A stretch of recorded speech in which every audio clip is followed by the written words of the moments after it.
How's it going, guys? I'm Cody. And I'm Eli. And you're watching Critical Tutor. Today we have some tinfoil hat theories where we scour Reddit for some new theories on Critical Role. What do we have today?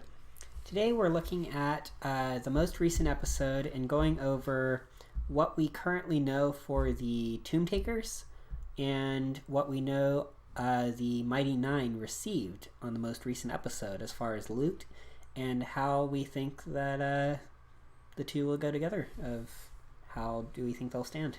Right, so right now we know that the Tomb Takers held back a bit during the fight with the Ancient White Dragon. They held back a bit, at least Lucian did. We didn't see a whole lot of his full capabilities when he fought the Mighty Nine.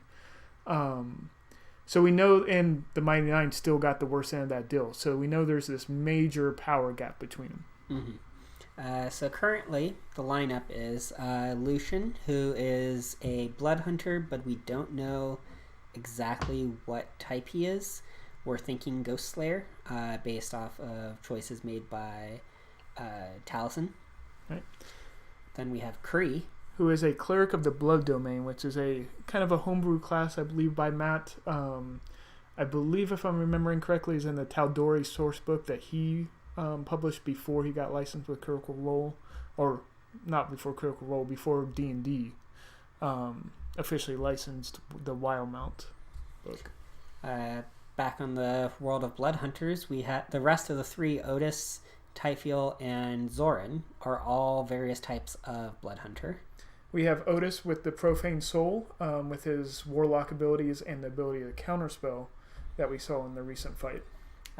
Typhoel, who's the mutant subclass for Blood Hunter, as well as Zoran, the Ghost Slayer that they have with them. And we really haven't seen either of those two use their abilities a whole lot. No, so. It is known they also have at least some levels in Fighter, and that's mostly what we've seen. We've seen a nice combination of the Blood Hunter ability with the Fighter ability. With Lucian, we also know that his eyes have different properties. It seems they are very much like a Beholder's, where they have special abilities to each eye that he can control, such as the Ray of Dispel Magic. Mm-hmm. He also has his giant list of resistances, immunities, his legendary actions, legendary resistances, presumably. I don't remember if he's used one or not, but I believe he used one. Yeah. We don't know if he has three, but yeah, this is a tough group for the Mighty Nine, which even led to Matt dropping probably one of the most impressive looting episodes.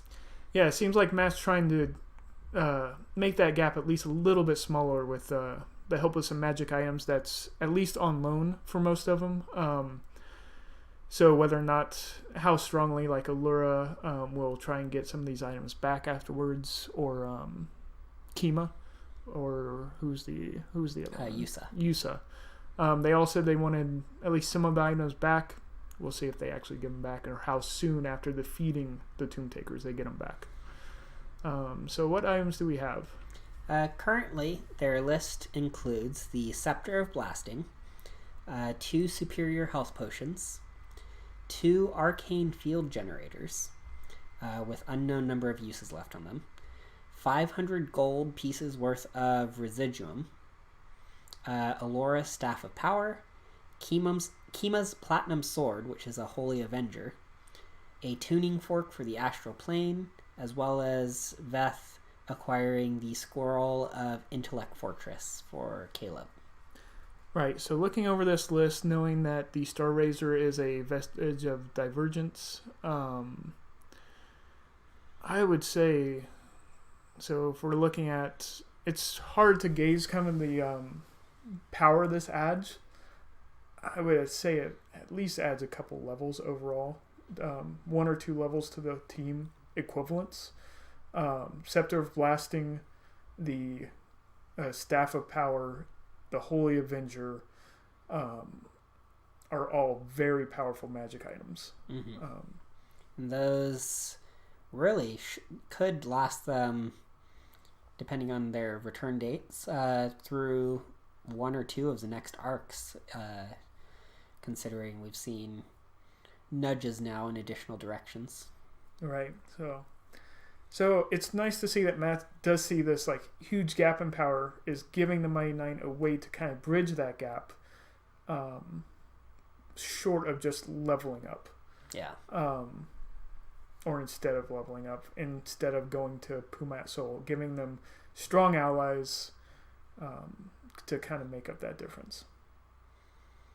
But yeah, so if you like this kind of dive into what's happening in Critical Role, where we kind of go over potential options that they have, potential future storylines, potential missed encounters even, let us know, because this can become a regular series or just something we kind of sprinkle in. Till next time, I'm Cody. And I'm Eli. And this is Critical Tutor. That brings us to Kree, who is going to cast Slow on all of you. Bitch. Counterspell that. Wait. Caleb's here. What's going on? Caleb's counterspelling it. Where is I would like to counterspell at 4th level. Kree's over there. Next to me? Yes. I see the slow and I would like to counterspell. Does that count as an action or a reaction? Counterspell? Yeah. It's a reaction. I have a counterspell. Will you still be able to do other things? Yeah. Okay. I'll counterspell. Because Caleb's Counterspell? not here. What's the range on counterspell? 60 feet. 60 feet. Oh shit. Okay. Otis is going to counterspell your counterspell. Well, that's Oh, just... Caleb will counterspell the counterspell. Which he would do. We would totally do it. I want to. We should wait till he gets back. I should wait till he gets back. right. I know. So we'll go to the bathroom and get him. Wait. We need you. Get back here. What's going on? Wait, tell me what happened. So, Kree cast Slow on that group of all of you right there. Right. Ford counterspelled it. Otis counterspelled I've his been thinking counterspell. counterspell for fucking hour. Counterspell.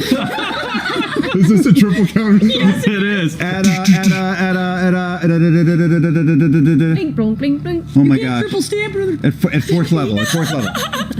Slow fails. The counterspell from Ford goes through. Otis's counterspell is negated by you. Ooh. That's some blue magic shit right That is there. all from I've been Magic. fucking thinking for an hour.